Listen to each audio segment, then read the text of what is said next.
You ready to do this, Matt? I sure am. Punch it, Chewie.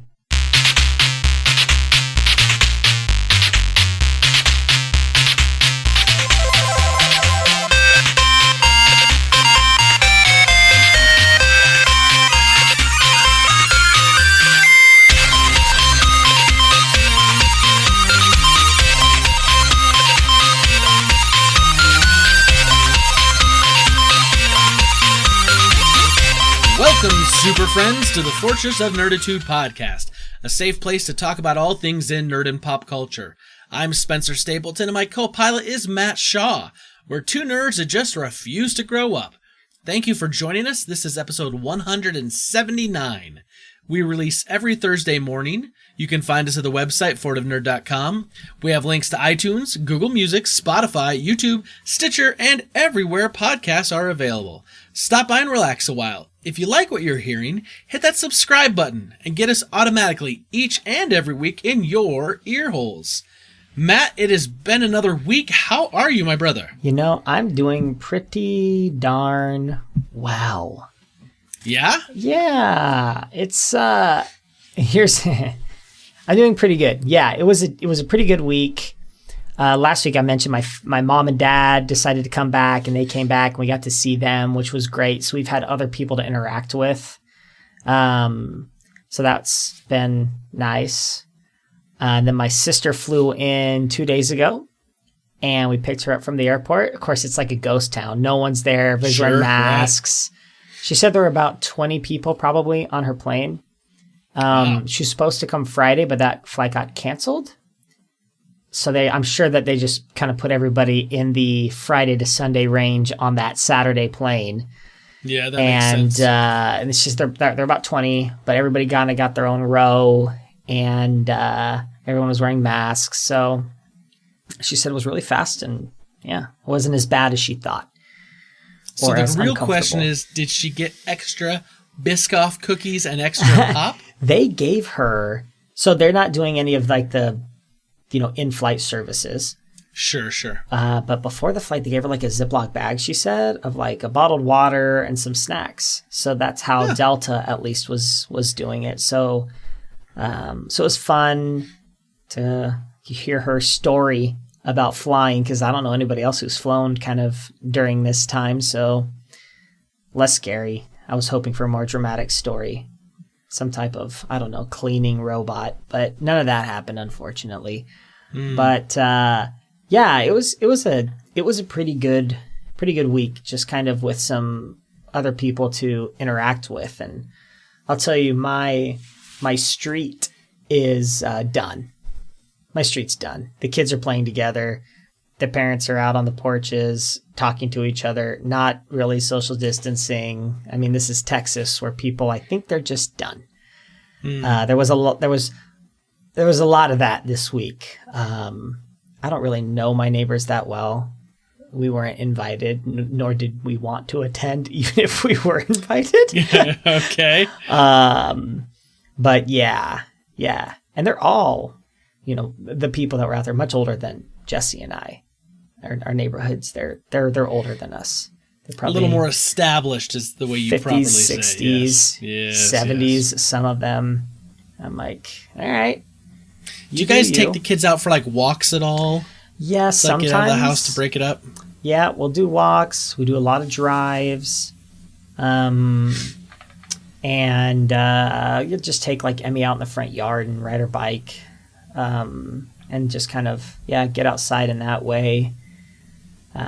So, it is what it is. Kind of gotten used to the quarantine lifestyle, but certainly, again, just kind of as a report here in San Antonio, it's becoming, people are a little more, I think they're a little more done. The streets are much busier, a lot more people out and about. I think more people are going to work regardless of what's being said to do or not to do. I think they're just going back to work. So anyway, that doesn't affect me at all, because I work from home anyway, so it doesn't matter, but it affects me when I go out to eat and I actually have to sit in traffic. What is this? What? Right. So many people. Why are there so many people? I've gotten so used to nobody being there. It's interesting because like we take our kids out for like walks like at least once a day, and we go around the block, and like we sometimes will like run into a neighbor or two, but like we always tend to you know kind of steer clear. Everyone's kind of steering wide, but we're finding that neighbors, as we're going on walks or you know whatever, we're starting to like you know kind of stop, and we're still like you know 6 to 8, 10 feet away, but sit there and chat for 15, 20 minutes, you know. So like you're still following all the social distancing, but like I'm kind of getting that same feeling a little bit in the neighborhoods too, that you know Utah is going to be probably relaxing some of their restrictions here very shortly, right? And people are you know people are social creatures. Let's just be honest. People want to talk with other people and interact with other people, and right. Obviously it's going to be a long time I think before things are back to how they were prior to this. But yeah, I know what you're talking about. Trying to, you know, you're kind of getting the sense that people are itching to kind of get back to pre-coronavirus. Yeah, and I think mostly they're smart. Even when I see people out and about chatting with people, they're not shaking hands. They're not like that close or hugging or anything like that. I mean, they're just out chatting. I think people are just, like you said, they're just kind of done. They're just kind of done. Target's much busier now. I mean, everyone's wearing masks because it's the law here in San Antonio. You have to wear a mask. But I don't know. There seems to be a little more meandering at Target. It feels less scary. Even though people are wearing masks, it just feels a little less scary because things are on the shelf now. Like you can get most of the things you want at the store. So anyway, that's the bright thing. And Texas, the governor just went on and said in Texas on Friday, tomorrow, as you're listening to this, if you're listening on Thursday, that businesses, so all retail, all restaurants, all movie theaters are able to open at 25% capacity. So there will be some, they don't have to, and there probably will be many who choose not to, but it's nice that for those small businesses that really need some revenue, they can at least start to get a little bit. Yeah. It's super strict and still can't get a haircut here. I know in Utah, you guys have never not been able to get haircuts, but in San Antonio, it's been like 6 weeks. And my wife was like, okay, we were listening to the governor at like 2:30. We're like, come on, haircuts. Still no haircuts. He says, hopefully in the next 10 Brita actually cut our boy's hair this week. Oh, really?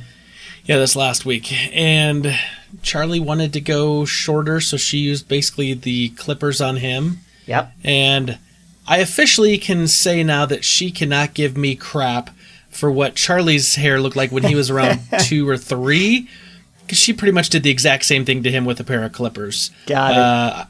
I had to come back in and help trim up over his neck and some of these places that I'm like, what were you doing? Like, were you doing it like with one eye closed? Like, you know, come on. And then Jackson let her use scissors, and so his looks fine. A little longer than Charlie's, but looks fine. So yeah, I personally, Matt, don't have to worry about the haircut situation. No, you don't. You just bick it. I'm telling you, it's the way to go. That is the way. I got my haircut 2 days before the order went into place.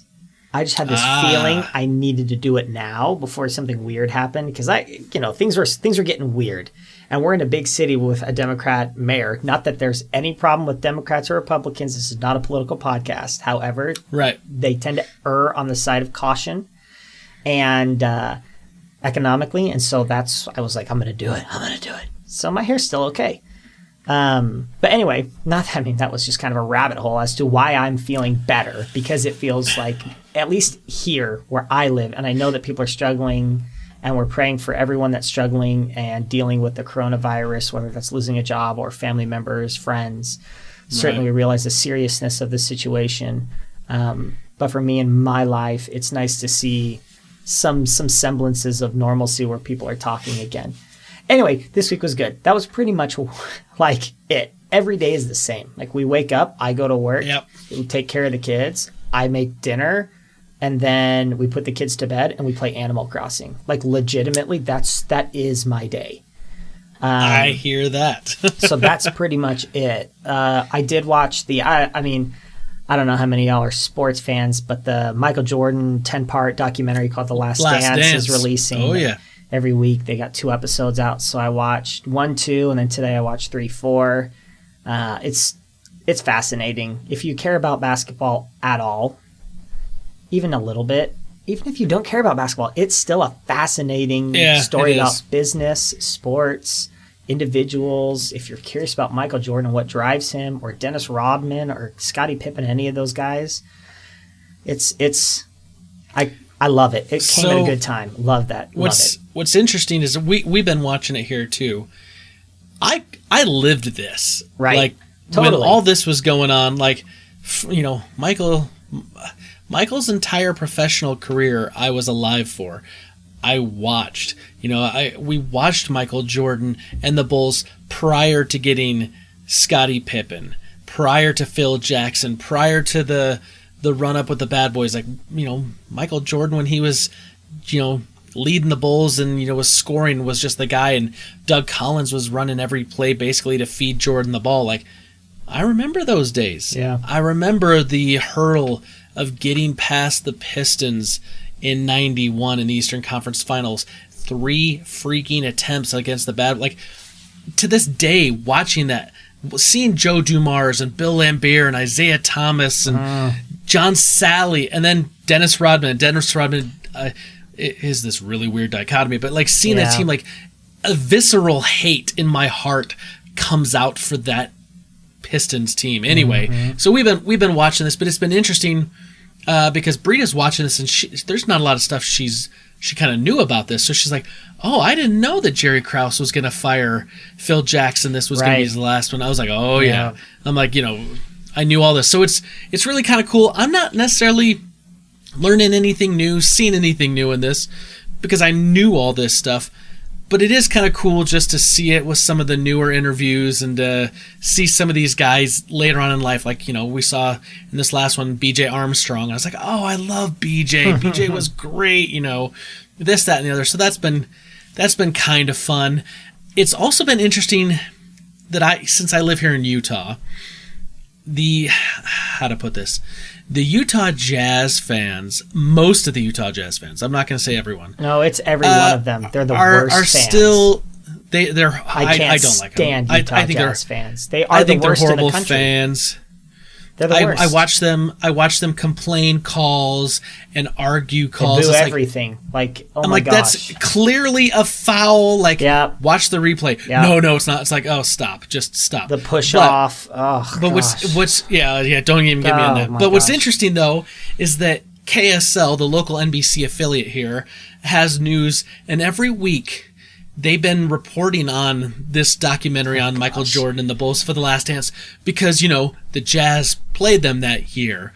And they said like, you know, watch this, you know, blah, blah, blah. It's like, you know, and you get to see the Bulls showing up to the old Delta Center, driving up South Temple, and, you know, showing up for a game, which will be a preview of what's going to happen later in the season. Yep. I was like, that was literally like within like the last 2 minutes of that hour episode.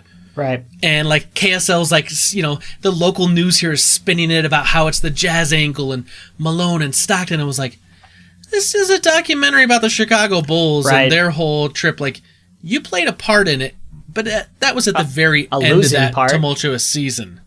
It was a small part. Like, relax, you guys, okay? Just so it is funny just to kind of see like local hometown, you know, reporting on this, which of course then is great for me because I get so much enjoyment of going onto the comments section and just watching so many people with sour grapes about something that happened over 22 years ago, and people are still super bitter about it. It's like, I get it, but you got to move on. Like, that was a long time ago. Yep. So. Yep. Every franchise has it.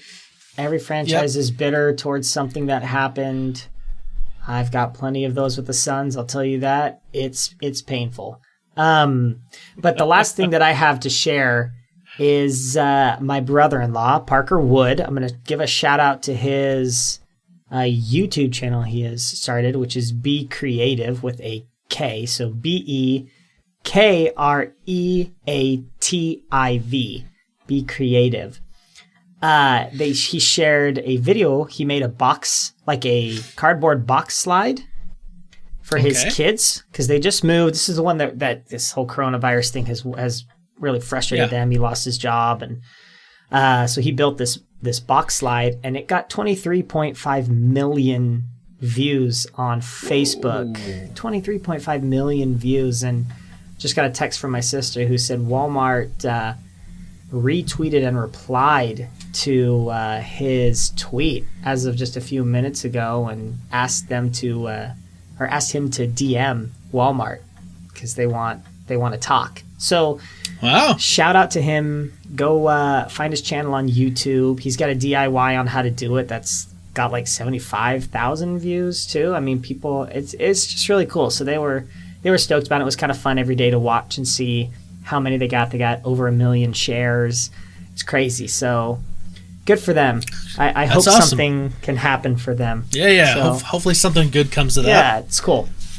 This week, we had quite the event in the Stapleton household. Yeah. And I say that because I'm not being facetious. Like, we actually did have something happen this week, because I know it seems like, every day is just Groundhog Day. But Jackson turned 6 last week, and we held a birthday party for him. But it was a different birthday party because, obviously, we can't go to the place, in town that's got the roller skating rink and the bounce houses and the foam pits and the laser tags. So, we can't do that, even though that's what he wanted. We can't have friends over. So I kind of took it upon myself, and I put a call out on Facebook to kind of our neighborhood group and said, Thursday night, 6 p.m., we're going to do like a drive-by, drive-through birthday party, and he doesn't know. We're just hoping people can come by, honk, hang out your window, yell happy birthday at him. Just something to make it memorable. Because obviously, we know that years from now, if we didn't do anything, he would just forget his 6th birthday. He would have just no real memory of it. It just would be like, yeah, I don't remember. But now we can say, like, look, we couldn't go out. We had a drive-through. So we probably had 15 to 20 cars that drove by. That's awesome. His kindergarten teacher drove by, and she actually brought him a little book and kind of hanged it out the window in a bag. Aww. And he went and grabbed it. And some people actually did bring presents, and some people brought candy. And we didn't we weren't asking for any of that. We were very, very grateful that people wanted to do that. But we just said drive by. His old daycare lady came by. It's like mommy, Miss Brittany, then Daddy. And Daddy's down a ways. But Miss Brittany came by, and he was super excited to see her. So cute. We had family, we had friends, we had neighbors, we had, all sorts of people just kind of come by. And there was people in our neighborhood that we don't even know that drove by. They're like, sorry, we know you guys don't know us, but we just wanted to say happy birthday. This is a great idea. Honk, honk, honk. And then they drove off. And it was really cool. I got a bunch of pictures and a bunch of videos, and we decorated the outside of the house. And so we just made this really cool memory so that years from now, we can have a conversation and say, yeah, for your 6th birthday, we couldn't go anywhere. We couldn't do anything because we were in the middle of a global pandemic, and we were all kind of staying home and trying to help flatten the curve and, help do our part to not spread the coronavirus. And since we couldn't be with people came to you, and we did this drive-through thing. It'll be something he will remember for a long time. Yeah, and he will. That's cool. And you know what? I think that's kind of what it's about, is making memories. Because when we die in this life, he's not taking those Nerf guns with him. Well, but he's we don't know that. Nah, I'm pretty sure those things are going to be long gone before he ever gets to there. Unfortunately, I know that, and it's really disappointing. Yeah. No, that's awesome. I love that. That's cool. Memories, experiences, hopefully those things go with us. So yeah, we did that. I've been playing the mess out of Animal Crossing in the evening. I think I talked about it last week, but I've just had a hard time trying to stream in the evenings because I just don't want to sit in the same chair to game that I sit in my chair all day for work. So it's been easier to kind of sit up on the couch and play Animal Crossing and just kind of relax. And then we've been watching Star Trek Voyager. We're almost done with the first season, but then we decided we wanted something just kind of funny to intersperse. And so we started watching The Office again, and we're halfway through the 3rd season. Like we just been like playing it and letting it run So in the great. background while we're doing stuff. And so we've kind of been going back down that road. But anyway, that's been kind of our week. A lot of the same. We only have 3 more weeks of school left, and hallelujah, we're looking Yay. forward to not having to be homeschool teachers at the same time. So Yep. yeah, that'll be fun. Very nice. Anyway, Matt, let's get to some Rebel Intelligence. Let's kill some Boffins. How should we do that? Oh gosh. I don't know. We'll just go traditional, I guess, which is just Guillotine. choking them. Oh, Yeah. yeah. Choking them. Yeah, I meant guillotine. Guillotine, yeah. I didn't mean choking them with my hands and watching their life fly through their eyes.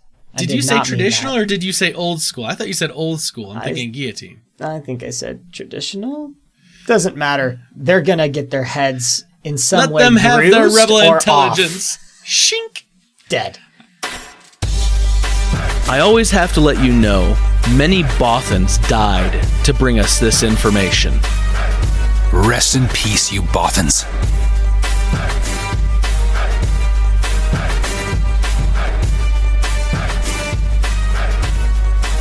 All right, Matt, we're into Rebel Intelligence. We are kicking Bothan heads like soccer balls all around us. Yay. What do you have for me this week? All right, so I'm just going to start. I'm going to go from ugh to yay. That's my goal this week on some of these things because there's still some ugh things. I'll still start with something interesting just to keep in mind. So everyone's got their opinion on the pandemic that we are in, when things are going to open, when things should open, why things should open, how things should open. Everybody's got an opinion and a thought, whether you're a doctor or you're not. And this analyst, let me just read this. According to the Los Angeles Times, the global advisory firm UBS informed their clients Monday that, quote, Walt Disney Company is likely to wait until January 1st to open its theme parks. No official word from Disney. And this analyst then predicts that they'll only see about 50% of the attendance of 2019 when they do open. So if you've got a crystal ball, please let us know when things are going to open. But What do you think about that? Do you think it'll be early 2021? I would think that, but now that we know that they're losing $30 million a day, I just don't think financially they can wait that long. I mean, anybody can do anything if they have to. But I don't see that happening. I don't know when they open, but my own opinion, again, not an expert, just like this analyst is an expert. I am not. Right. I don't see that happening. I don't. And the reason, there's other reasons I don't. I keep pretty close tabs on this because we have a trip coming up this year. And if it doesn't happen, it doesn't happen. We go in, February of next year. It's not a huge loss because it's going to be within 6 months anyway. So it doesn't matter that much. But I keep pretty close tabs. And, Disney, the president of Disney World is involved on the economic reopening of business team in Florida with their governor. Uh-huh. And the governor has said many times, Walt Disney World is well ahead of the curve. They're going to be fine. They want to open soon. I just don't think that there's a whole lot behind this analyst saying that. But again, maybe they've got really great sources with Bob Iger. I don't know. I've kind of looked at this, and Brita and I have talked about this because, we've talked about the idea of, doing a Disney thing, and we've got something coming up on the horizon for next February, which I don't want to say too much just in case the kids end up listening. But here's the thing is the more I we're kind of going through this whole global pandemic, right? I understand how they're going to try to phase things in and start opening stuff back up. But you look at the things they're looking to open up, most of these places aren't places of mass gatherings.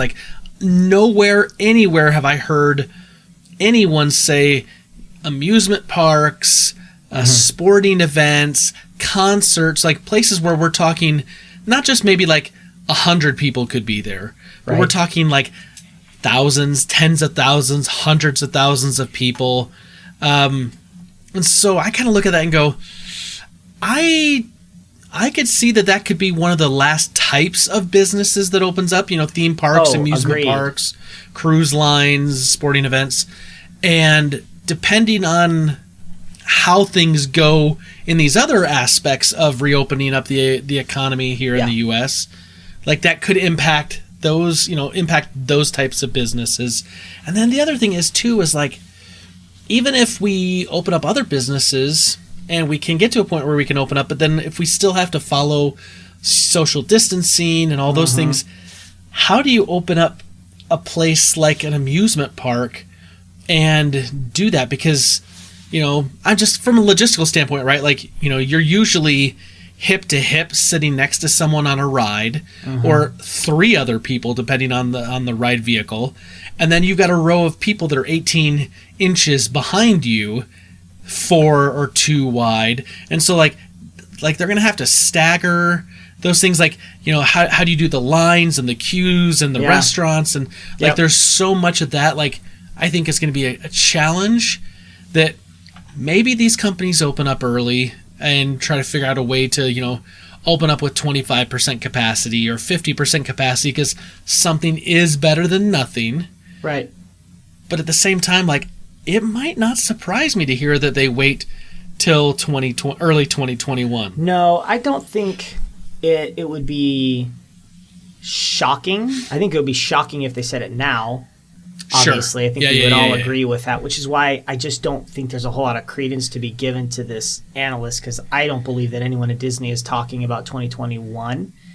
I still think that their focus is on this year. From what I read in the sources that I read from, that's kind of not really, that's a worst case scenario, and maybe that's what his source is talking about. But I agree. We're gonna have to see. It's gonna be, I don't know. Yeah. I don't know. Let's take bets. Yeah. What's the last thing that's gonna open?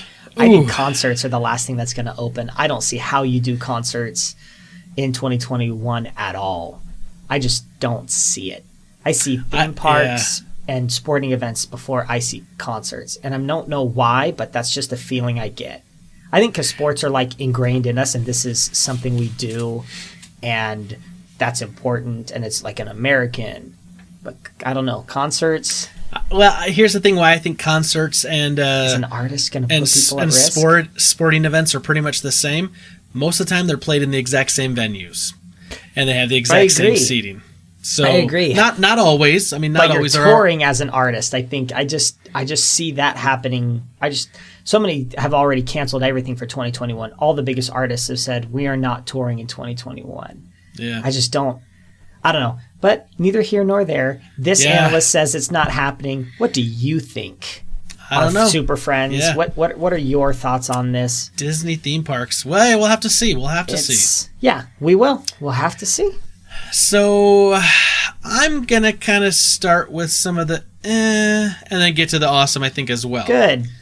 Because I think that's the better way to go this week. Yeah. So, in like a shocking to no one type of news, Sony has decided to delay its upcoming Spider-Man movies. And I say movies, so we're talking about the next Tom Holland Spider-Man movie that's an MCU joint, movie. That's going to be delayed. They're going to delay the follow-up to Spider-Man Into the Spider-Verse. And then they had I think a Venom sequel that's been pushed back. Right. Now, the interesting thing is the film with Tom Holland, the MCU one, originally was supposed to be July 16th of 2021. But now it's being pushed back to November 5th of 2021. So it's being pushed back, towards the very end of the year. However, this, more than any of the other things, changes a bunch of other stuff. Because now it's going to have to move Doctor Strange in the Multiverse of Madness, because that was scheduled to release November 5th. So that would be the same day. So that's being pushed back to March 25th of 2022. And Thor Love and Thunder is currently slated for a week earlier on February 11th of 2022. So you know that that's going to have to move somewhere because they're not going to do one massive MCU movie and then the next week another one. I mean, the Black Panther Infinity War was like about a 2-month gap between, and I think that's about the closest we've ever seen in like big tentpole MCU movies. This is like, I gotta tell you, Matt, I'm a little nervous for the MCU right now, only because so many of these films, they want to happen in certain orders because of other things that are happening, because they're trying to still tell this cohesive story. And then we know that Guardians 3 was supposed to kick off the next phase, and then because of all the shakeups, that got pushed way back. Yeah. And so then they moved up, and then it was going to be the Black Widow movie, which has been pushed back. And so like things have shuffled enough now that I don't know where we stand in the terms of, are we still in line to have a cohesive story, or are we going to have to do some time jumping around to kind of explain some of this stuff? Yeah, and with the TV shows too. I mean, how are those going to play into it on Disney Plus? It's a mess logistically for them. This is the bad news if you're going to make a cohesive story with like 50 million films, comics, and TV shows. If you hit a global pandemic, it really throws a wrench in your plans. Yep. Lucasfilm's like, good thing we finished our crappy trilogy, and now we can start anew with something that doesn't have to deal with anything else we've ever done. But yeah, I get it. I think it's just a bummer. Everything getting moved back, it's just a bummer, right? We know that, I mean, there hasn't been a new movie, and there's not going to be a new movie for a little while, which leads into my next Rebel Intelligence, so we'll kind of combine these together. So AMC theaters, though it is now legal in several states, including mine, starting on Friday, to show movies and to be open, AMC said they will not open until there are new Hollywood movies to be shown. Which makes sense. What are you going to do? You going to show Trolls World Tour? Like, I don't think that's going to really fly well. So I think the next big one is Tenet and Mulan. Yeah. Tenet comes out on the 17th of July and Mulan on the 24th of July. And Christopher Nolan this week said, basically said people are pushing back their movies. Tenet will come out as soon as movie theaters are legal to be open. He's the opposite of what some of these other studios are doing, pushing way, way, way back. He's like, nope, I made the movie. It's awesome. If you want to see it in the theaters, you're going to have to go to the theater when it opens. Wow. So, yeah, he was pretty adamant about that. So, well, Mulan makes sense because Mulan was having its premiere, or was scheduled to have its premiere in China, right? And then, of course, you know, the coronavirus pandemic and everything, and then all of China got locked down, and you know, so that makes sense. But here's the thing, like, from a business standpoint, what do you do if you don't have new movies to show? Totally. And you're a movie theater. You sell overpriced popcorn. well, depending on what kind of a theater you are. This is what I thought was interesting. I was talking to Jesse about this. So you've got AMCs, and you've got, I don't know, whatever big brands there are. Cinemark, thank you. I haven't been to, but we have, you know, and what do you do with those? I think you could get negotiations to do certain things, but we've got what, you know, I've talked about Alamo Drafthouse before on this podcast, which is kind of almost feels like a local theater house where they've almost got social distancing built in because you've got like a table for your food, and then you've got people who got to walk through. So you're a good 6 feet away from the row in front of you anyway. And they kind of make a lot of their money showing like Jaws in the summer, like classics like that. So I think that movie theaters like that, it makes sense business where they're like, yeah, we're gonna be open Monday, Wednesday, Friday. Here are the times. That makes sense. AMC's though, big theater chains, it's just harder to manage. You can't. I feel like that's the right decision for AMC. Might as well wait till July. Like, why put your employees at risk Yeah. If you don't have to, or if you don't need to, because you're not going to make money anyway. Yeah. But I don't know. It's interesting. Yeah, that is interesting because I wasn't thinking about the kind of the draft houses, like those movie theaters that have like food service where you're at tables. Yeah. 'Cause that would make more sense. And you could show classic movies. You could do that. Yep. So we'd go. What I'm trying to say is Jesse and I said the moment Alamo Draft House opens and that it's okay, we're going to go. We are, and people, I'm sorry, super friends. We're not political. I'm not trying to say anything, but we're going to go. We're big believers in supporting any local business at this time. So we're going to go. And, I hope Alamo Draft House finds a safe way to open where we all feel safe. And I'm able to watch a classic Princess Bride or something while eating a burger with my wife. Like that's the dream right now. Right. I heard something really good. I was watching the John Krasinski's Some Good News, and he had a lady on. I didn't recognize the lady, but they were sharing their like potluck recipes, and then like famous, Martha Stewart, Guy Fieri, Yep. kind of famous chefs were making their foods and whatnot and trying it out. But one of the ladies said, what you can do to support like a local restaurant right now is if a local restaurant or a local business has gift cards, you can go and buy gift cards right now that could be used later by people or by yourself, but that money is going into the pocket of that business right now. Yep. And I kind of went, that actually is a really good idea, because if your local business has gift cards or some sort of loyalty program or whatever, it would be an easy way to continue to support your local businesses right now and help keep some of them open, keep them, afloat and paying, but go and enjoy their services, 6 months down the road, a year down the road, whenever Right. it's safe, whenever you feel comfortable, whatever, but you Right. could still do your part. I thought that was a great idea. I heard that, I was like, Yeah. that's genius. Yep. So Yep. anyway, all right, here's the next thing I have, Matt. This is not necessarily in the bad category, but it's Okay. not necessarily in the good category. Love it. It's kind of in the, I'm glad they're doing this, but for me personally, meh. Okay. So, Disney Plus. Oh, I love Disney Plus, yeah, man. but as you probably know, we're coming up on an important day on the calendar. Yeah. May 4th, which a lot of people call Star Wars Day because of May the 4th. May the 4th be with you. May the Force be with you. Anyway, you got it. So, Disney Plus is adding to their streaming service Star Wars The Rise of Skywalker on May the 4th on Star Wars Day.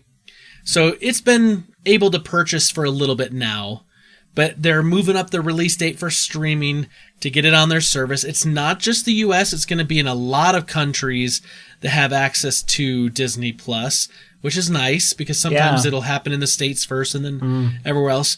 So basically what that means is every single Star Wars movie title, theatrical release, except for Solo: A Star Wars Story, will be available on Disney Plus. Solo: A Star Wars Story will leave Netflix in July and then come to Disney Plus.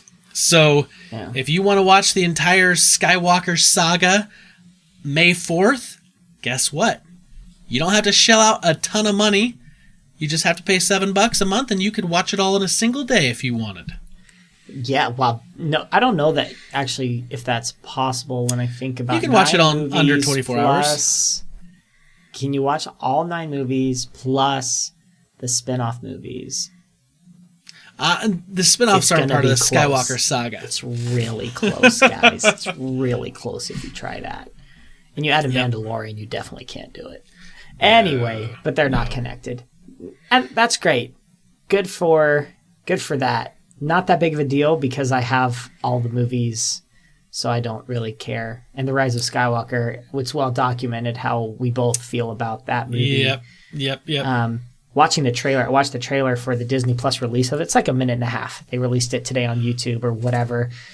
It stoked rage. It stoked.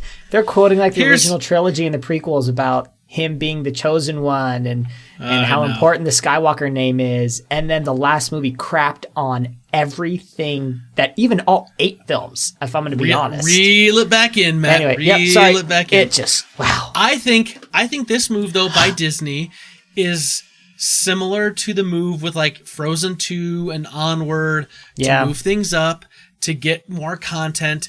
I mean, there's a lot of people that love this movie. You and I aren't one of them, but there's a lot of people that did love this movie. And to say, hey, on what's considered quote unquote Star Wars Day, we're putting the final film of the Skywalker saga on our streaming service. That's good business for Disney. It's a smart move. Personally, it doesn't really affect me one way or another, but it's noteworthy enough that I thought I should bring it up, because there's a lot of Super Friends that might enjoy seeing it again. And I think that's the same day that the Mandalorian documentary series first episode drops on May the 4th. Don't quote me on that. But I quoted you already. Sorry. You can quote me on that. That's when it comes out. And that looks really good too. Yeah. All right. So I'm going to go into just news. It's neither good nor bad. Okay. Because we don't know even what this means yet, because the book's not out. So the Hunger Games prequel, which we talked about months ago on the podcast, we mentioned that it was coming from Suzanne Collins. The movie now has a director, and to no surprise, it's Francis Lawrence, who did Catching Fire and Mockingjay Part 1 and 2. Okay. So, not a surprise. Tonally, Lawrence, it should feel very similar. Yeah, and that's...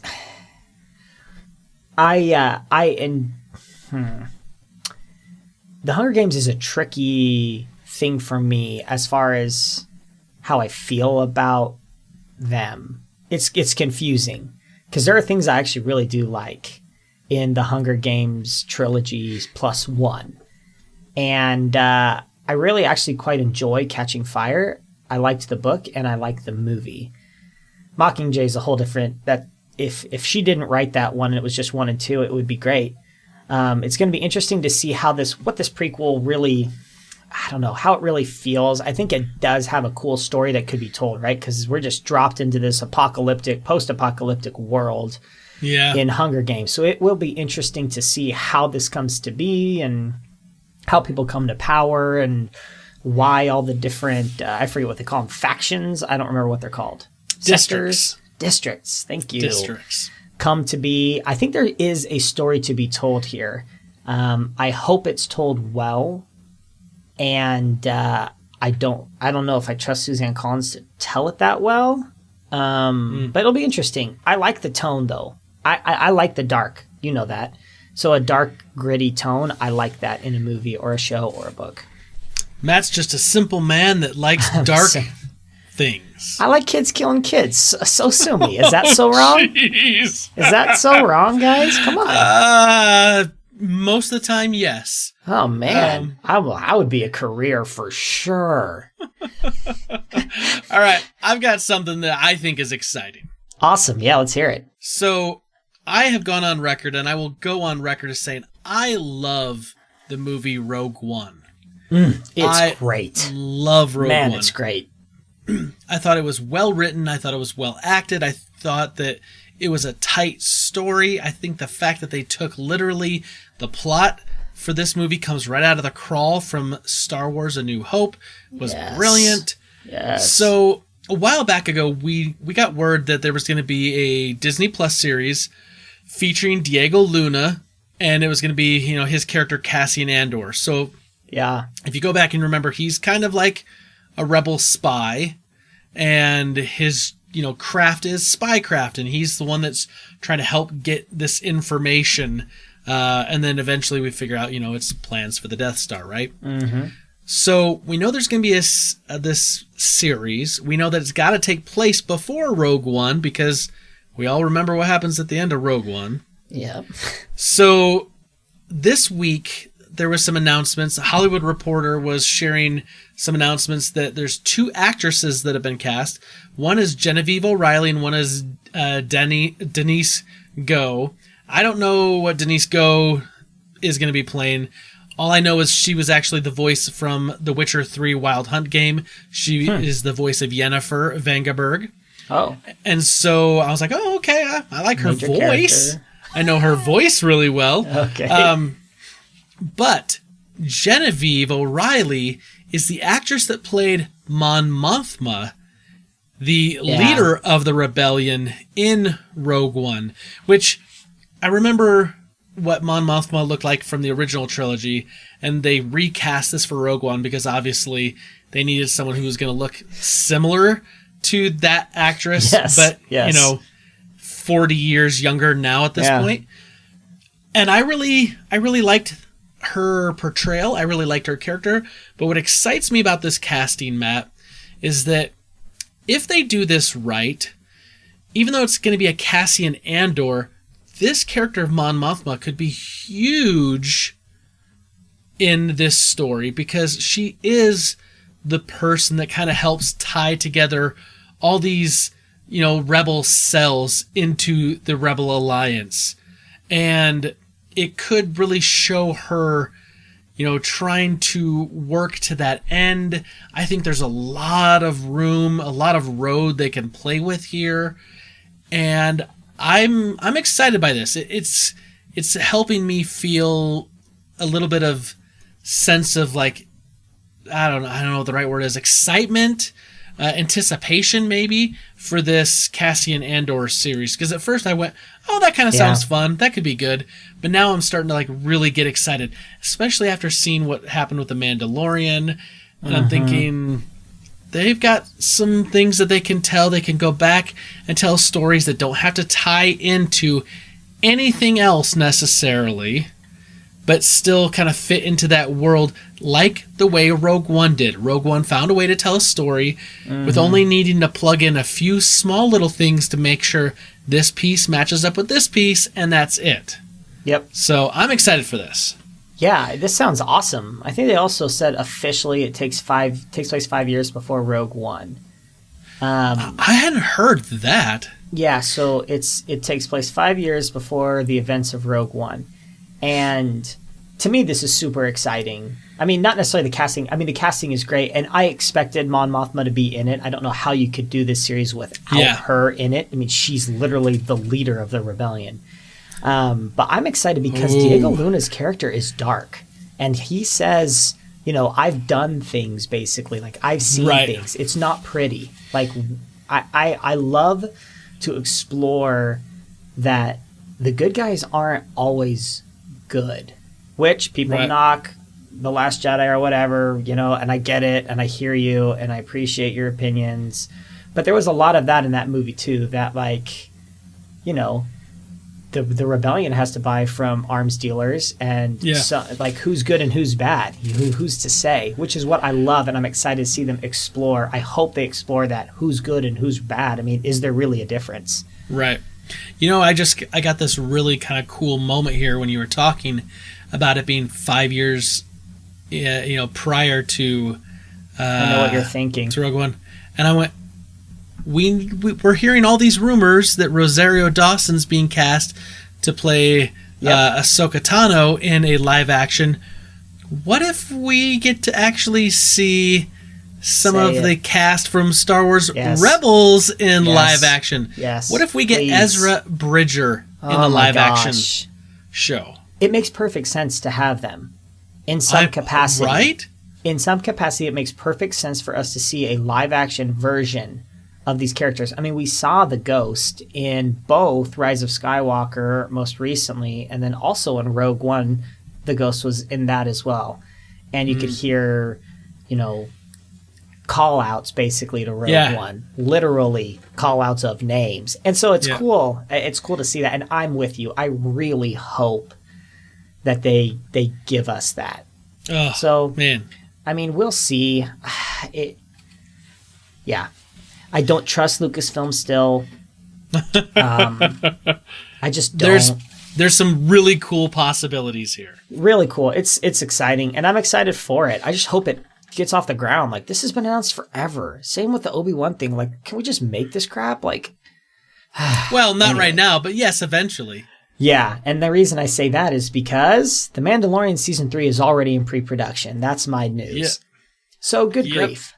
Like, they're plowing through The Mandalorian, which is fantastic news. That means Season 2's done, which means that is not going to get delayed. We're going to see Mandalorian Season 2 as expected, maybe even sooner, because some of these other shows aren't able to get in when they thought they were going to get in. So my expectation is Mandalorian Season 2 is going to drop sooner than we might have expected this year. I'm thinking maybe summer that we might see that. And some of these other shows kind of being pushed toward Christmas. But if you're doing pre-production on Mando Season 3, why wait to put out Season 2 when you got nothing else to put out? So anyway, it's in pre-production already, so we know that it's obviously been greenlit for Season 3. No surprises. I'm super, super happy to hear that they're not sitting on their hands. Yep. I'm excited. I'm super excited. Like I said last week, I'm still toying with the idea of like, when should I let my boys start watching The Mandalorian? Right. And it's not because I think like it's overly violent. I just think because it can be a little slower at times that I don't know that'll capture their attention. But anyway, here's the last thing I have that made me extremely excited. You sent me this in a tweet, or you sent me a text message. Maybe it's a text message you sent me this, and I immediately was then going to track down sources and see if this was true, because I didn't want to talk about it. I always check my sources, don't worry. Well, it was all over the internet. So. Yeah, it was. Not hard to find. So my love of The Last of Us, it's one of my favorite video games of all time. When I found out they were making a sequel, I was over the moon. We all know what's happened with, kind of the state that we're in the world right now. Last of Us Part 2 got delayed. We also know we were talking right before that Naughty Dog, the studio that's creating the game, was getting a lot of negative pressure because they were in crunch time and trying to, finish this thing. And during crunch, everyone starts working these crazy hours and unreal deadlines, and just everyone's just trying to finish this thing and get it pushed across the finish line. And then the global pandemic, and then it got delayed. And they said indefinitely, delayed. Yep. Well, over the weekend, and I've been very careful not to look into any of this, but over the weekend, it looks like a former employee has gone and started leaking a whole bunch of content of the story for the for The Last of Us Part 2, for this second game. And today, Naughty Dog came out and released a message saying that they were going to move the release date to June 19th, which is like a mere 7 weeks away, and saying that we know that the last few days have been incredibly difficult for you. We feel the same. It's disappointing to see the release and sharing of pre-release footage from development.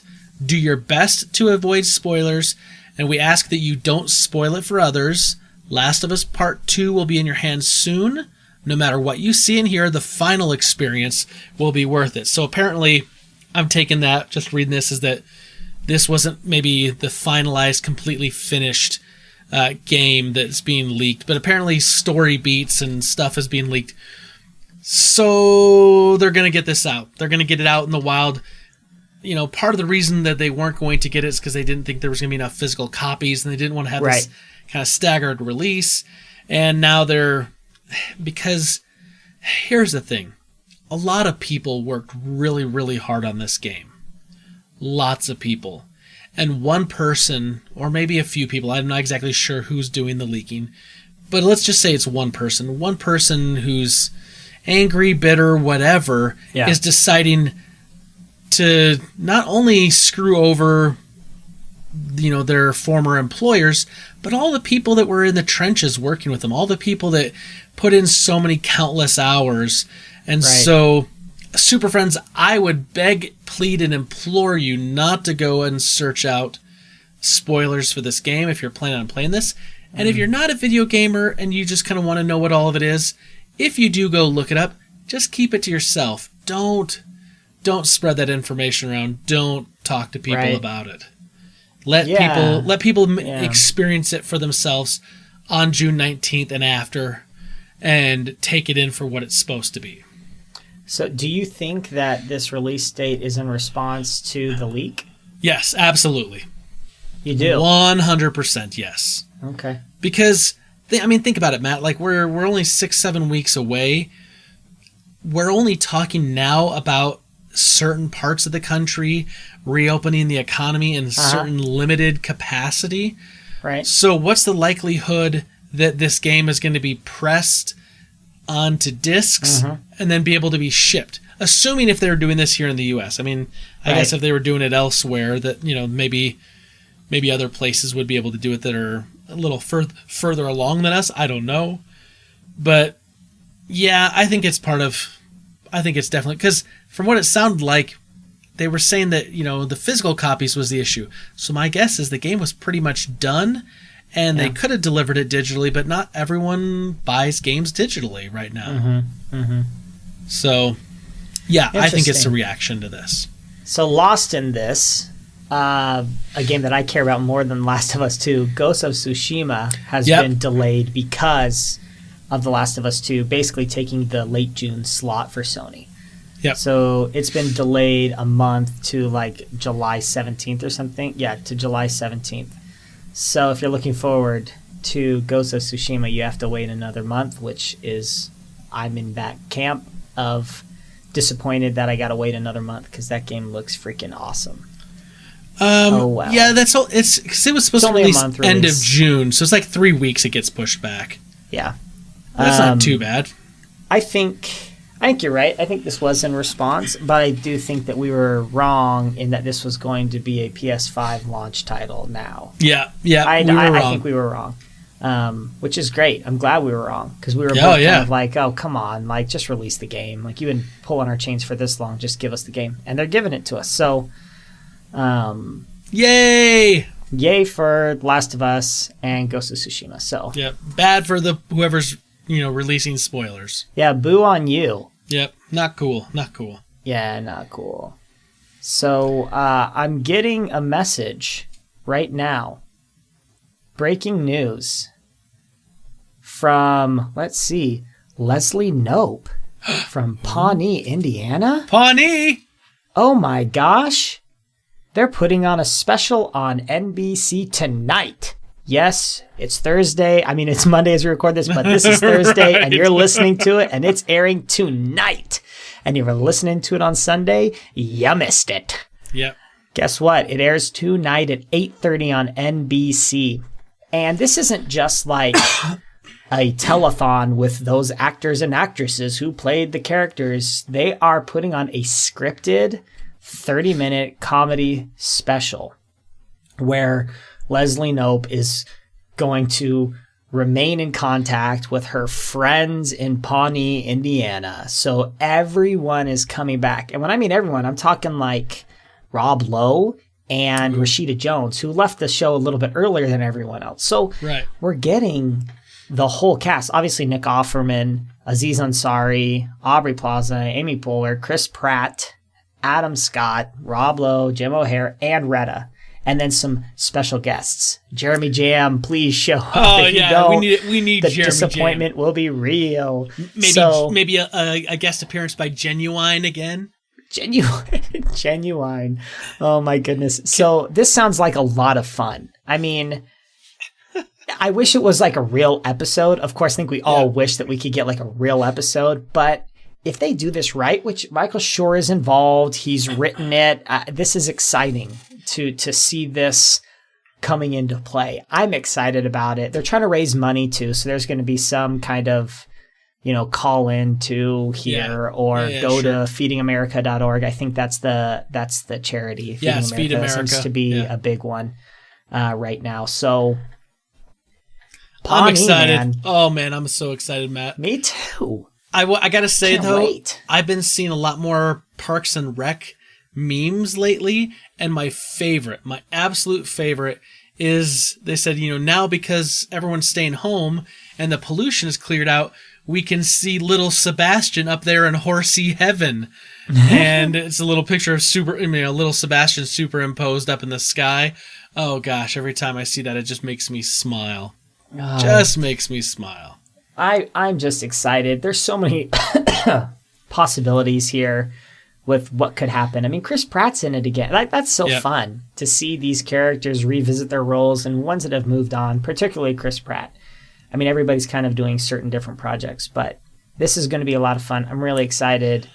Give us another little bit of joy during kind of a frustrating time, and I don't know. That's good news. I like that. I like that a lot. 2 thumbs up from us here in the Stapleton household.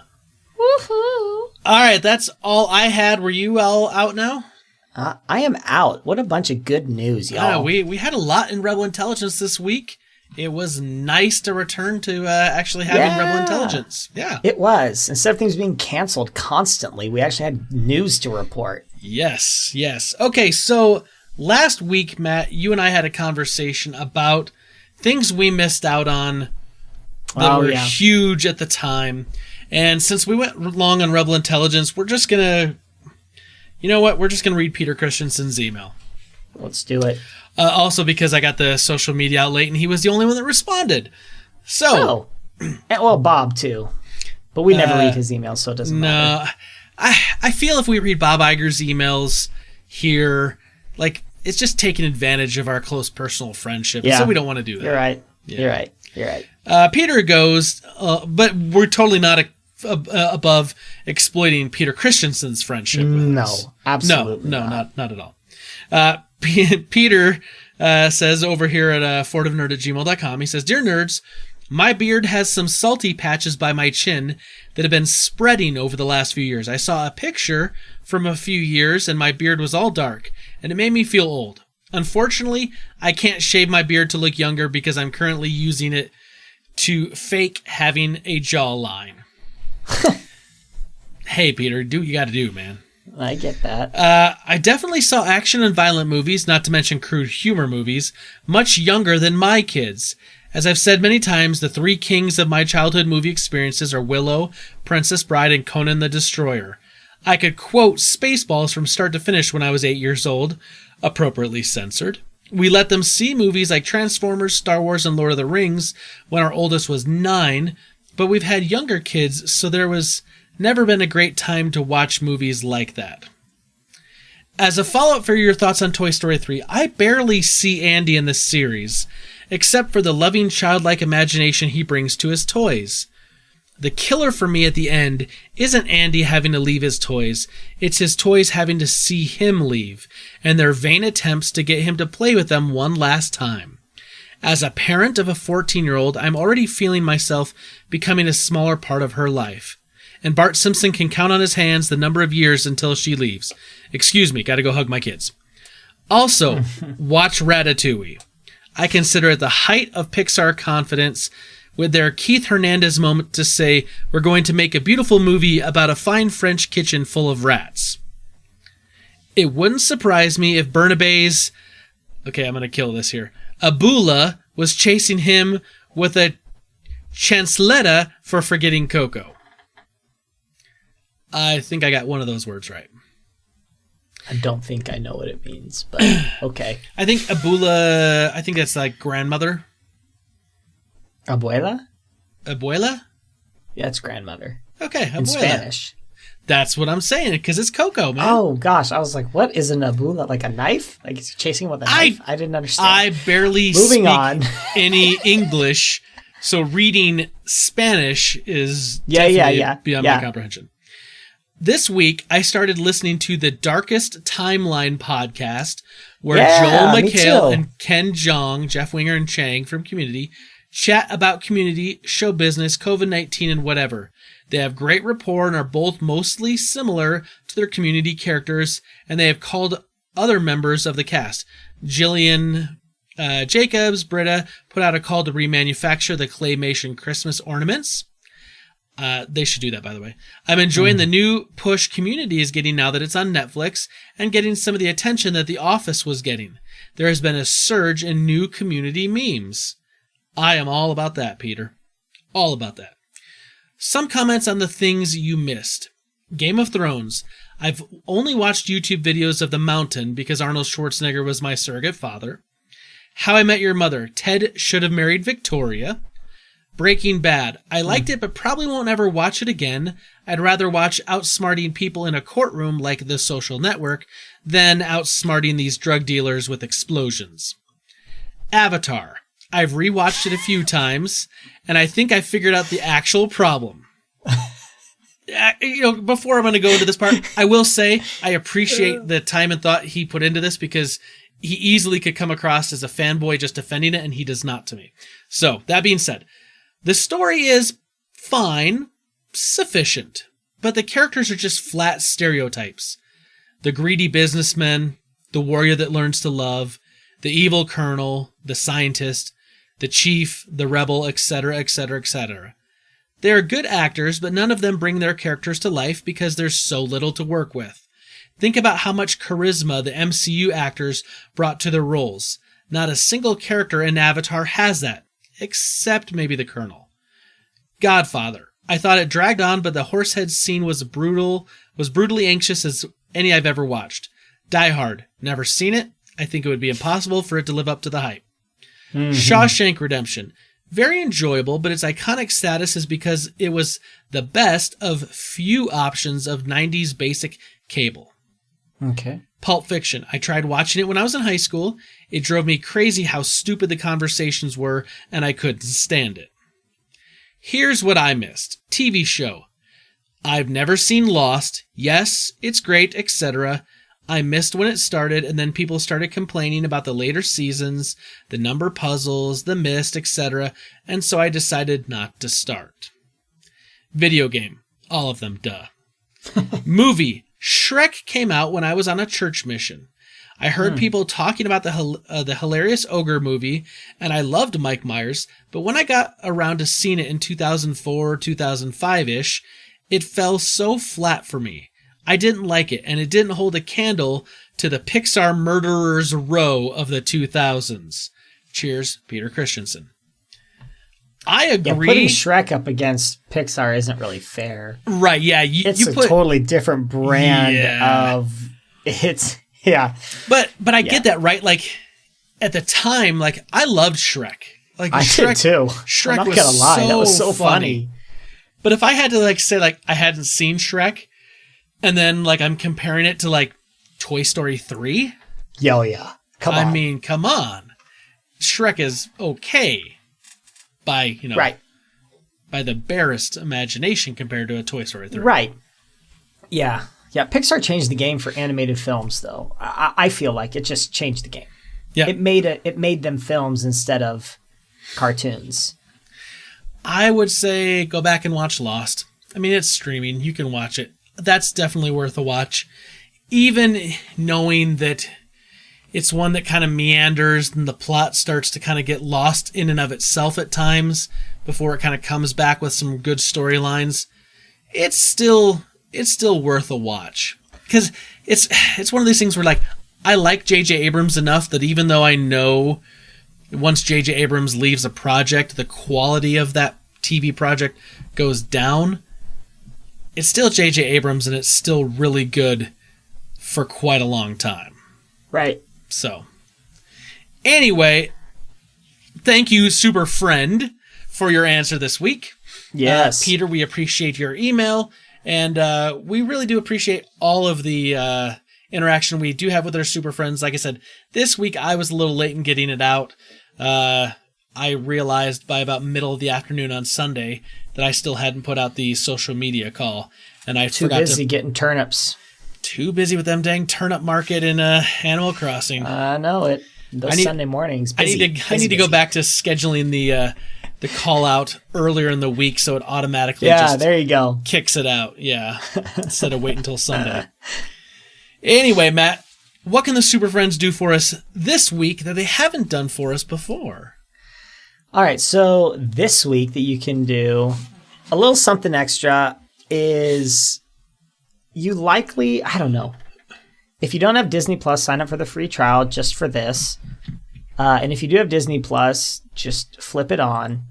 give yourself some laughter and joy this week and watch or rewatch a Disney classic, Ben Stiller's greatest role of his lifetime, Heavyweights. It is perhaps, and if we did movies of decades, that is perhaps the movie that I loved the most that came out in the 90s. It's pinnacle comedy. So if you want to watch a young Ben Stiller in really his first kind of breakout role, it's so good. It is so good. Tony Perkis, the Perkis System, Heavyweights. Watch it.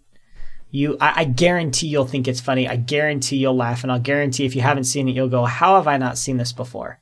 It's genuinely funny, not like just kid funny. It's genuinely just like a stupidly funny movie. So that's what you can do this week.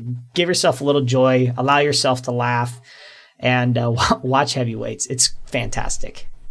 I appreciate that, Matt. Thanks.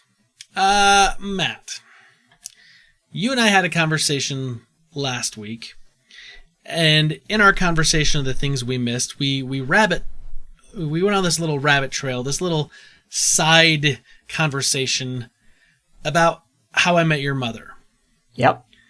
And then I think you and I even talked about it after the end of the podcast for a little bit we as did. well.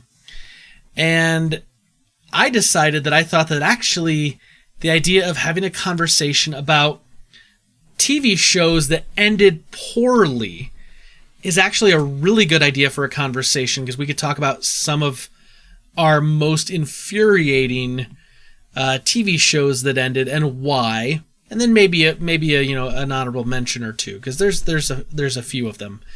But I did say that we needed to make the caveat that it had to be a show that pretty much either ended all the way or, like it did like a season finale and then just never came back. Like it couldn't be a show that got canceled after like 6 episodes. Like I couldn't use Firefly as my example because it got the plug pulled on it when it had only aired like 11 episodes, and then there was still 2 other episodes that still aired later and then went on to DVD, and it never got greenlit for a second season, anything like that. So Firefly doesn't count. I can't, because that's way too easy for me. I think that's one of the biggest tragedies in television. But something that goes, its full run, or it's gone a number of seasons and then a season finale ends up becoming the series finale, that would qualify. Okay. So let's talk about this. Let's talk about TV shows that didn't land the ending. They didn't stick it. They had this great floor routine in the Olympics. They had you going for a good solid run, but then at the very last moment, when they just need to stick the ending and claim gold, they just don't do it. They stumble, and in some cases end up destroying all the work that came before them. What do you got, Matt? So, surprisingly, this was actually difficult for me. Really? I thought for sure I knew what I'm you were... giving you 2 reasons why. Okay. Well, there's one that's easy, obvious for sure. Yeah. But then the rest were difficult. The reason that it's difficult is, 1, I don't finish a lot of the shows that I watch, or I've never made it through full series in a lot of shows. Okay. The second one is, most of the shows I watch are comedies, and they're not narrative comedies. They're just, it's tough to screw it up, I feel like. So there's not a lot of fumbles, and the only dramas I watch are excellent dramas that stuck the landing. So it was a little more difficult for me, but I found them. Don't you worry. Okay. And we'll start out with the obvious number 1 for me. It ruins 9 seasons of a fantastic series for me, and that is How I Met Your Mother. I talked about it last week, and we talked about it after the podcast was over. To me, everything was wrong with this, and it started to feel wrong during probably the last 5 episodes of the series. You started to go, oh, this is going to take a dark turn, and it's going to end very sad. Because it's okay, if you haven't seen How I Met Your Mother, I mean, I don't know how much spoiler I want to talk, but it's a great comedy show, by the way. It's fantastic. One of my favorites. It's literally after I'd right seen up the there. crappy ending, I still made Jessie watch all 9 seasons, and I watched every episode with her.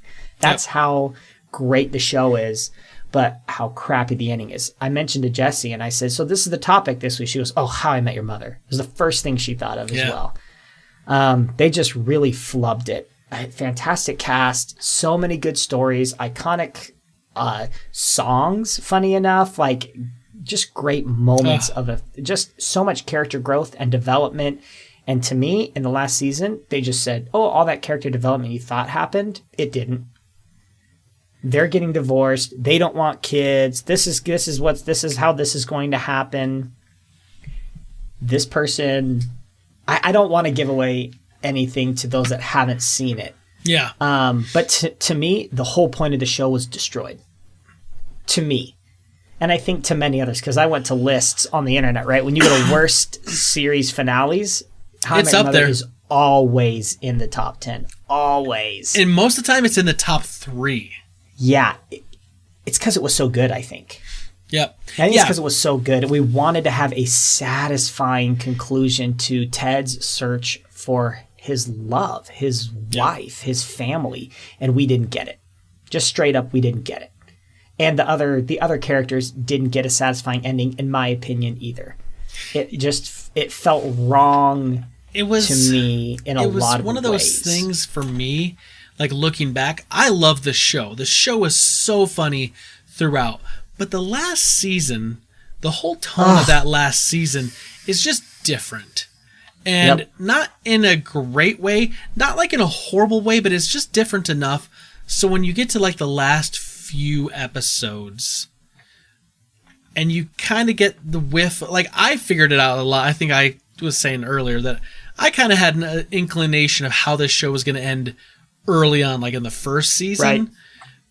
But I think that they found a good way of kind of masking that. And then when they get to the end, those last couple episodes, you kind of go, they're rushing too much. They're throwing out too much character development and changing people's, changing core kind of tenets of some of these characters' personalities. That's what I'm saying. That I agree. And they don't stick the landing. I agree with you. For me, it's not something that makes me never want to watch it again. It's not that bad, but it's bad enough that I kind of go, I could watch the first 8 seasons and just skip the 9th season, or watch half of the 9th season and then just kind of skip it. Right. I can, it obviously didn't ruin it enough to where I never wanted to watch it again because I watched all 9 seasons again. But holy crap. It's to me, it is like for anybody who's making a TV show, this is how you don't do it. Yeah. This is it. This is the example of how you don't stick the line. This is how you don't reward your audiences. It felt like a betrayal. 9 years of my life, it felt like a betrayal. So anyway, the interesting thing is my easy one, because I agree, I knew you were going to talk about How I Met Your Mother, and I'm going to talk about Game of Thrones. And then we'll get into some of the other ones, because I feel like these were the two. We'll go with the easy ones, the low-hanging fruit, the popular ones. Yep. And as I talked about How I Met Your Mother not sticking the landing and changing characters and throwing out character development, I realized that's exactly what happened in the 8th season of Game of Thrones. Game of Thrones was this great fantasy show, and they had all this lead-up time to start showing all these characters and character development. And of course, this stems from a book series, and of course they can't put everything in, but they had plenty enough time to start making some of these character turns that they needed to get to where they wanted to finish in the 8th season. And the problem is the TV show got ahead of where the books are, because the books aren't finished. There's only 5 out of a proposed 7 books that have been published. This thing went 8 seasons, and the problem was in the last season, they made a hard left turn to really fit in a storyline that I think is probably a good storyline to do. except it was too quick. It was too fast. It seemed to almost come out of nowhere. Now, you could look back and say, well, they had seeds and they had inkling, but they should have started that turn earlier. They should have made it more pronounced earlier. So by the time you get to this point, you're taking someone who's lovable and likable in the very beginning, someone that you empathize with, someone that's in this horrible position in the first season, and that you have nothing but empathy and sympathy for this character, and you want to see this character succeed, to by the time her character gets to the very end, it's gone from that to it should be a full turn to you hate this character now. George R.R. Martin does that a lot. He's got a character of Jaime Lannister in the books. At the beginning, you hate Jaime Lannister. You hate him with intense passion. But over the course of the books, he finds a way to turn that so he's no longer a heel, but he's a face. And now you actually really like him and you really respect him and realize, yes, he's made a lot of bad choices in the past, but he's trying to right things and trying to make good choices and trying to help and not be a harm. And you kind of go, oh, so George R. R. Martin does this, except in this TV series, they just kill this off. It's so bad. This turn for this character is bad. Some of the other characters, just have these quick turns, and then they make choices that you go, this doesn't seem right. And then on top of that, in the final season, they started doing this thing where all of a sudden, hey, before, we took a whole season to travel from one place to another and tell our story along the way. And now we did that whole travel in the space of about an episode or an episode and a half. And it's that doesn't make any sense. How are we all of a sudden able to, travel this many thousand leagues in the space of a day? And this guy we saw running, and then within 24 hours, he's still running and he's there. They started taking too many liberties with the plot, too many liberties with the story, with the character development. And when you get to the end, it's not satisfying for anyone. I have yet to find anyone who said, I really like that ending. I thought it was good. Yeah. I think that character, is you had all these stories and had all this mythology built up so that it was either going to be one thing or another thing. And instead you throw all that out at the very end and you're and here's something completely out of left field. It was bad. It was bad. Yeah. It's bad enough that I go, I don't know if I would rewatch this series ever again. As much as I love the books and I love this world, they screw it up so badly in the end that you feel like you're going to spend 7 seasons just to get crapped on in the end. All these great storylines that they built up over 7 seasons go nowhere. Nowhere. So Game of Thrones, that's low-hanging, easy fruit.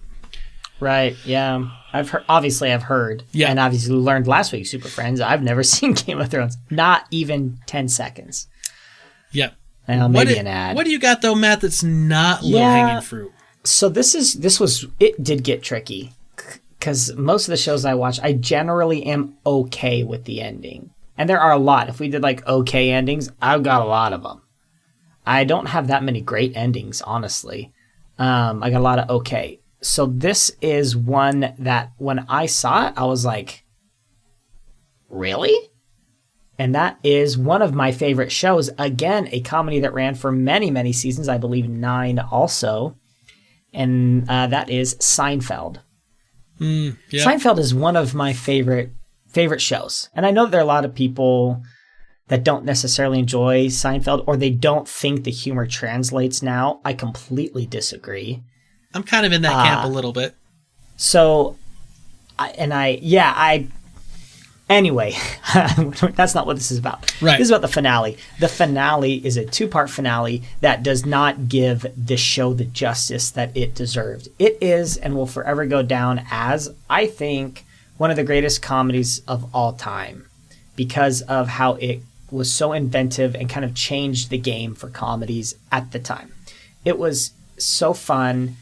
So interesting, these outlandish characters doing ridiculous things, doing the things that sometimes we wish we would do or we wish we could say, just being, it's kind of the cynical part of you, which is why I think I love it so much because I'm a little bit of a cynic and I think that dark comedy is really funny. Yeah. and they just say the things that I was thinking.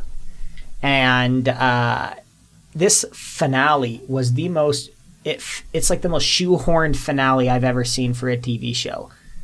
Like, okay, we know this is going to be the end, so we're going to create a ridiculous plot point where they're going to go to jail because they witnessed a crime in this little town, but they didn't do anything about it. And in this town, it's a crime to not help somebody who is being mugged.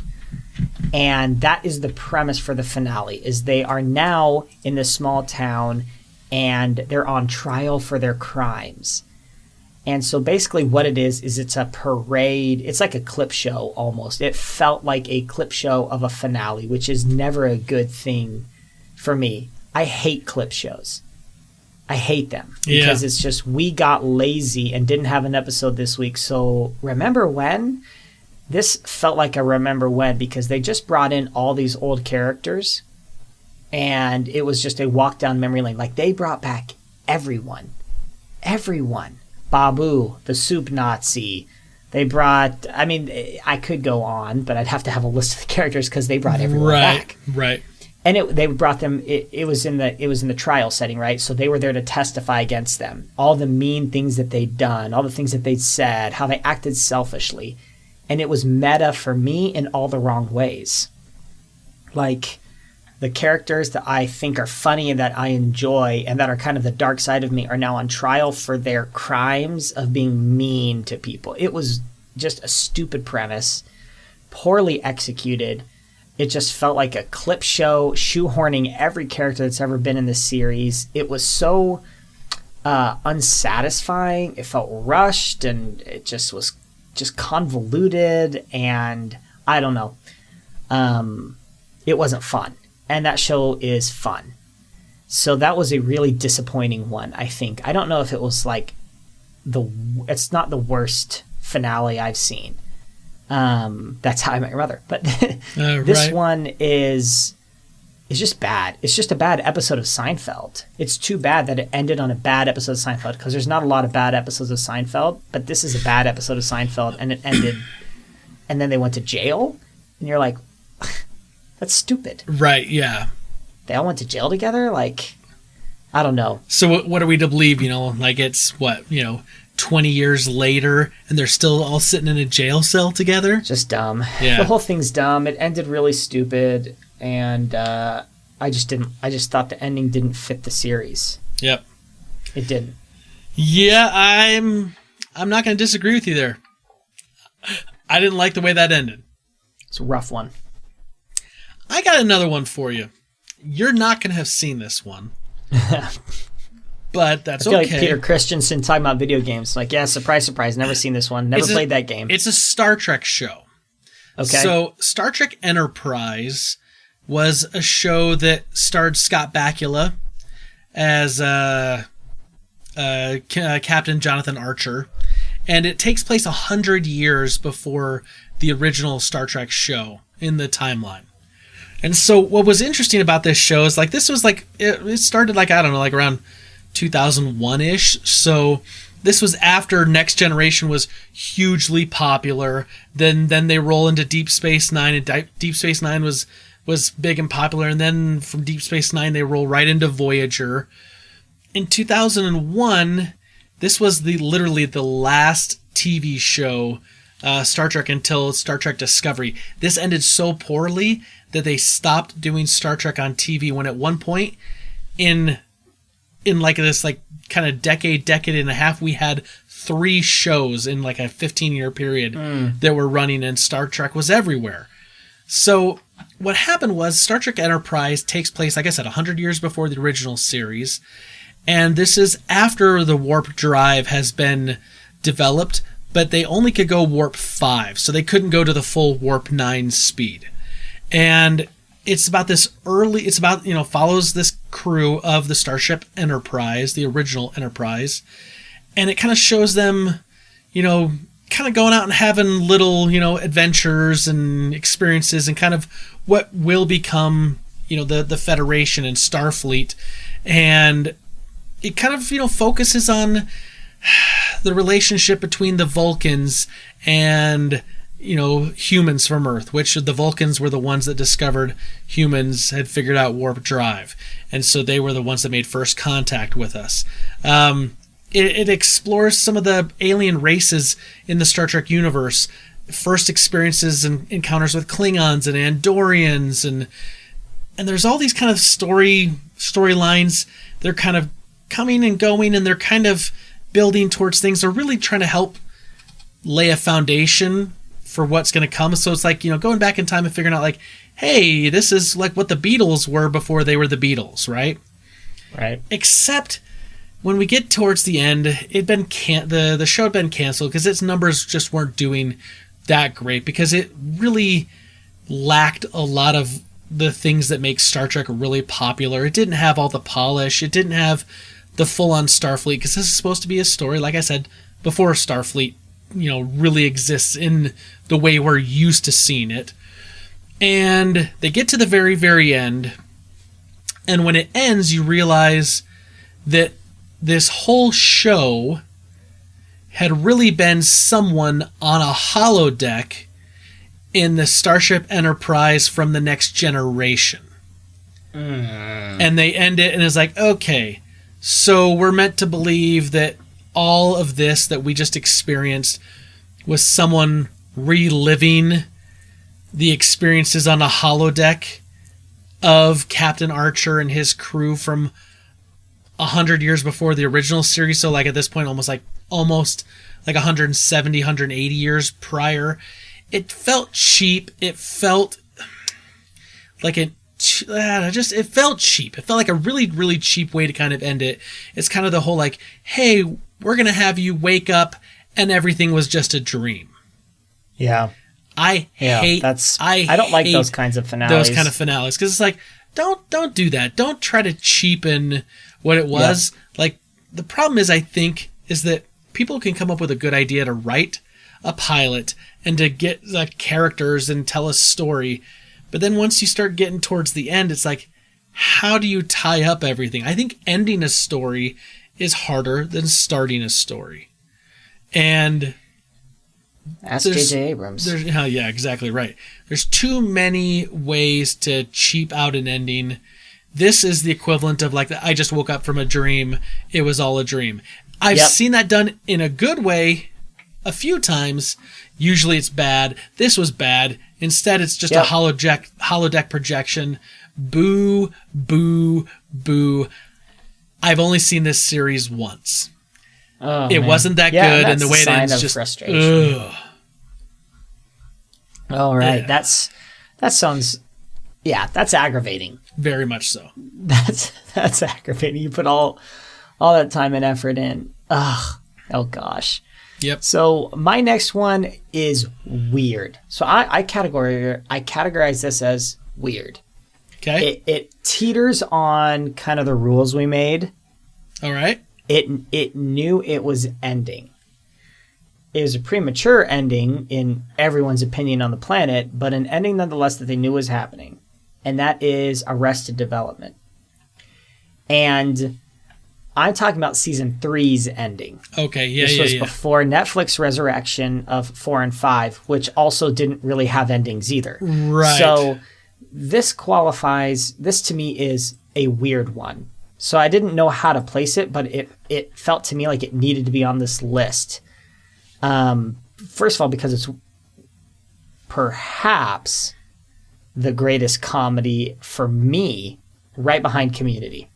I know it's number 2. It's the funniest, densest, quickest, smartest, wittiest show that I've ever seen. I love it. Every time I watch it, there are layers upon layers of jokes that I've never noticed before. It's one of the great comedies. And in season 3, the finale, because they got a short season, Fox just hated this show. I don't understand why. It was up for Emmys and it was winning, and they just didn't care. Yeah.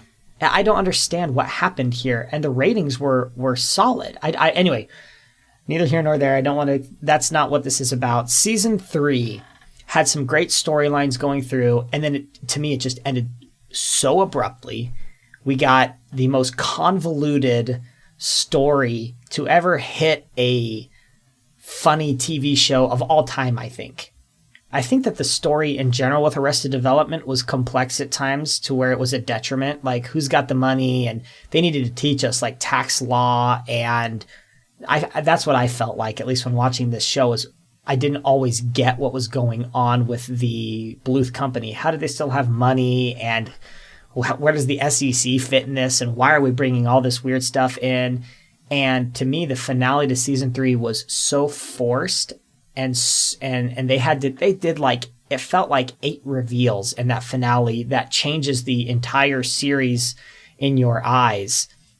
That to me didn't always make that much sense. Okay, Lindsay is adopted all of a sudden, and she was raised by them, but was the child of them, and then they're not siblings, and then all of a sudden Job is dating her and Veal, and then all of a sudden, Michael's mom is the one that's really been in charge of the company, and his dad is just a pawn, and all of this happened within like 15 to 20 minutes of this show that was so funny and so good, and then it just ended with, like, I feel like every season either starts or ends with Michael and George Michael going off into the sunset saying, like, we'll never see you again. Right. And it was such an unsatisfying end because we don't really know what happened to any of these characters. They didn't get, I feel like, any type of good closure. And now we know, because then they resurrected it in season 4 and it got muddy and weird. And then there's,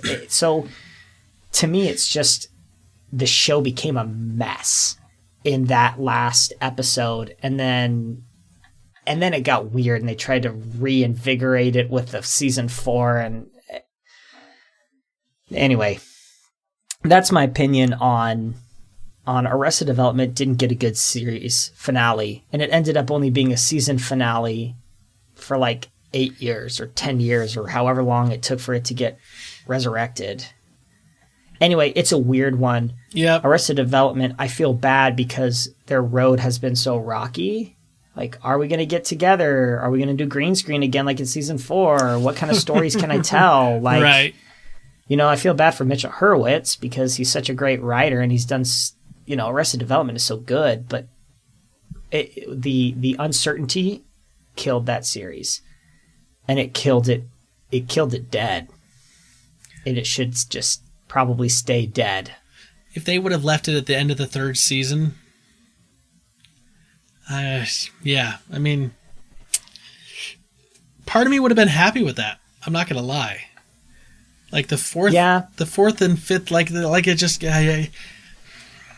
things happen. Yeah, it ended badly, and then it went on weirdly. Yeah, I would say, yes, some really good, funny, hilarious stuff. Right. In those seasons, but really messy. The show got too smart for its own good. In season 4 in particular, not that we're talking about that per se. Season 3 was really supposed to be the finale, and it was messy. Yeah. But the show just jumped the shark. At that point, I felt like it jumped the shark. Now it's too much. I mean, he literally jumped a shark, as in one of the episodes. Henry Winkler did. Anyway, whatever. Yeah.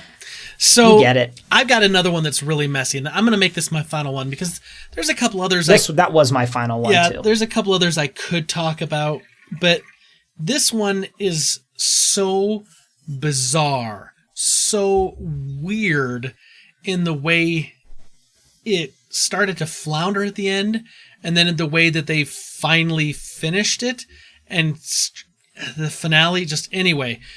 The show 2.5 Men. This was a mammoth ratings behemoth for CBS for a long time, right? It starred Charlie Sheen, and then, you know, the guy from all those 80s movies that no one can ever remember his name, and then the little boy. Well, if you remember that, like, something I loved because the memes were great and the auto-tune songs were great, Charlie Sheen had a moment in 2011 where he basically became mentally unhinged, and he gave a bunch of interviews, and he talked about winning and tiger's blood powering him, and talking about all the drugs that he could do and like how he was the best thing ever. And then he started criticizing his own show. This show that really gave his career a big resurgence again. And he famously called it a puke fest that everybody worships. Well, his contract gets terminated right after that, right? And then in the 9th season, Chuck Lorre, who was the showrunner and head writer, he reboots the plot and he kills off Charlie Sheen's character and brings in Ashton Kutcher to kind of fill that role. What? Yeah. But then the kid, whose real name is Angus T. Jones, he played the kid Jake, he starts really not liking what the show has become, and he got really, really religious. Oh boy. And he started calling the show filth. And so then he wasn't in the 11th and 12th season. Okay, like I said, 11th and 12th season. And so then they bring in someone else to kind of play the role of like Charlie Sheen's illegitimate daughter, but remind you Charlie Sheen is still not in this anymore. And then as they get to like the very kind of end of the show, they start playing with this whole storyline of maybe Charlie Sheen's character that they killed off in the show maybe actually isn't dead. Maybe he's alive, and so they ultimately reveal him to be alive. And the kid makes this brief appearance. And at the end of the episode, Charlie's character, which they kind of, I think, filmed from behind because they didn't actually have Charlie Sheen, he approaches the house that they all kind of lived in. And right before he's to get to the house and reunite with all his friends, a piano drops on him. I'm not talking about a Looney Tunes cartoon. I'm talking about a TV show on CBS. They drop a piano on him. Then, Matt, the camera pulls back and shows Chuck Lorre sitting in a director's chair. He looks at the camera and says, "Winning." And then a second piano falls on him. And then it goes to black. I quit the podcast. I quit. That's the worst ending. My headphones are off, y'all. I can't hear what Spencer's saying. I'm out. This, for me, is I look at this and I did not watch this. I read this and then I went and kind of watched this. But for me, this is literally... This seems petty and childish. It's like you have this ratings juggernaut for so many seasons, and then this stuff happens, and you fire your main star, the guy that's leading the show, and then you try to, fill that, and people are calling your show filth. They're on your show, and it's going back and forth. But then to end it that way, not only shows that the writer and director was just trying to be bitter and spite the former star of the show, but he doesn't really care about his own show either. No, because he didn't even care enough to give it a real ending or an ending he could be proud of or care of. It was just like, I'm gonna spite everyone and I'm gonna make it a meta commentary about media controversy about our show for the last couple years. I think that is literally okay, the How I Met Your Mother thing is bad. Yeah, it's bad. That's bad. But at least they try to tell a story. Yeah. They didn't have, Carter Bays and Craig Carter out there, mocking what they did for 9 seasons. But Chuck Lorre literally did that to his own show. I think that's so idiotic and ridiculous. I don't know what to say. That is a bad ending to a TV show. That's a bad way to end a series. That's really rough. I feel bad for the people that watched that show. Yeah. I don't know anybody who did, but I feel bad for people that did at the time. Yeah. Well, I'm looking at the ratings and I'm going, I did not know that tens of millions watched every week 2.5 Men all the time. I don't know where these people are. I don't know. It's the same people that watched Big Bang Theory pretty much. I don't know them. The show seemed the same. It looked like trash. I'll be honest. It looked like filth to me. I'm not going to lie. Plus, Charlie Sheen, he's something. He's a piece, but man, he can be funny to watch, though. Sure. Yeah. Yep. So can Chevy Chase. There's that too. Yeah. That's awful. Oh my gosh. I know. Okay, well, yeah. I don't want to crap on that show any more than that. So we're just going to say, what the freak? I just got 2 quick honorable mentions. Yeah. Friends. It wasn't satisfying of an ending. I've never seen the ending, Matt. I've never seen it. Kind of telegraphed. Honestly, it's going to end how you expect, but does Ross and Rachel get back together again? Do they play that on again, off again BS? Yeah. Which is stupid, right? On again, off again. It should have so it was not fulfilling, right? It just was like in the last episode, they're like, okay, we're holding hands. And you're like, really? After all these seasons, that's what happened? You're holding a big surprise there. Right. Nothing was satisfying. Joey ends up alone, and you're like, oh, that's really sad. His character gets nothing. Anyway, it's not satisfying. It's not a terrible finale because... gosh, there's so many names in this show. Chandler and Monica do get a good ending. Okay. No one else, in my opinion, gets a good ending. They get a good ending, but nobody else does. Gotcha. That one was frustrating. And then the other one, controversial. It's not the best finale. It's more of a critique on how great the show was prior. But I'm going to say The Office. Don't kill me. No, you're fine. It did not stick the landing. It was okay. Yeah, it was okay. There were moments in that season that were really good, but the finale, it just, because of the progression of the show and who was on it and who was not on it by season 9, it was like it didn't fulfill me. Yeah. The ending to whenever Steve Carell left the show, that finale, I was in. Or when he left, I was in tears. So good. That one I felt in my body. Yep. Right? In your body. The way that the show ended, weird. Documentary, talking to the kid. Like, then it broke the fourth wall in a whole different way. It was weird. Yeah. I have one other honorable mention. It didn't end badly. It didn't quite stick. It was just kind of okay. And that was the reboot of Battlestar Galactica. It was a really, really great sci-fi show. And I still recommend it highly. If you haven't seen it and you like cool sci-fi stuff, it's worth seeing. But towards the end of that last season, they start kind of playing really loosey-goosey with some of the character lines are, alive, dead, I don't know what's going on. Is this an angel maybe? This kind of got a little weird. And so it just kind of doesn't feel great. But then when they get to the final episode, they do this really kind of cool thing where they have the two juxtapositions of, humanity versus machinery that kind of gets interplayed, and then you realize that the planet they end up on ends up becoming Earth that we're on now, but this is like at the cradle of the beginning of civilization, and then it kind of shows about how we as a society have evolved to using technology in so much now that we've created our own artificial intelligence and that we're relying on technology. And so it kind of goes back to the whole theme in the very beginning of the reboot that all of this has happened before, all of this will happen again, that, humanity and technology are a very cyclical relationship. Yeah. And so it kind of ends on kind of a really cool note, but the stuff that kind of led up to that in that last season was really kind of flimsy and not great.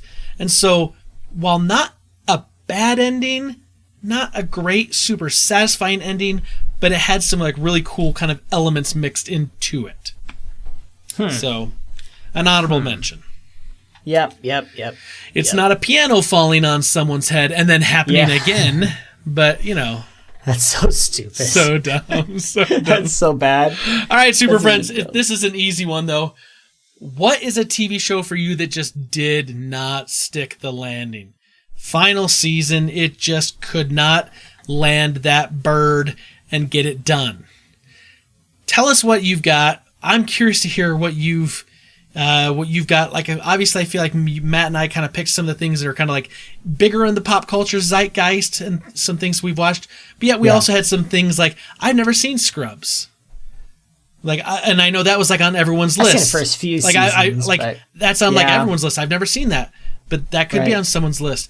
Arrested Development, I don't know that I would have had that on my list necessarily because it was kind of start, stop, start, maybe start, kind of weirdness. But then again, like, I've never seen 2.5 Men, but then when I read this thing and I went and watched this, like, oh my goodness, like, this is just a train wreck of an ending. So I'm curious to hear, Super Friends, your thoughts on this issue. Do you like our picks? What are your picks? Let us know, and we'll talk about them next week. Well, that's going to do it, I think, for tonight, Matt. That's it. And just a reminder, if you're listening to this podcast today on Thursday, set those DVRs. Parks and Rec Reunion, Pawnee, Indiana, tonight.